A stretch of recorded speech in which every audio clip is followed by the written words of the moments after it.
एक अजीब बात बताऊँ, कभी-कभी इंसान अल्लाह से दूर इसलिए दूर नहीं होता कि वो बहुत गुनहगार है, बल्कि इसलिए होता है कि उसका दिल धीरे-धीरे अल्लाह से गाफ़िल हो जाता है।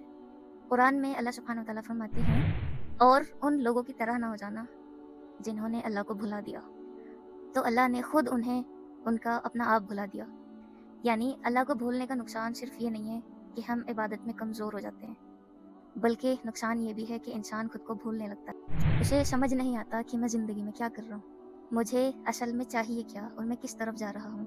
और यही वजह होती है, दुनिया की हर चीज़ पास होने के बावजूद भी दिल में एक खालीपन होता है, कहीं भी सुकून नहीं होता। और ये बात हम लोग समझते नहीं कि जिस दिल को अल्लाह की याद चाहिए, वो दिल दुनिया की चीज़ों से सैटिस्फाइड हो ही नहीं सकता। इसलिए अगर आपको लगता है कि आप अल्लाह से दूर हो गए हो, तो वापस आने का रास्ता अभी भी खुला है।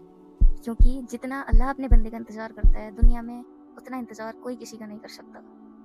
जज़ाकल्लाहु खैरन कसीरा।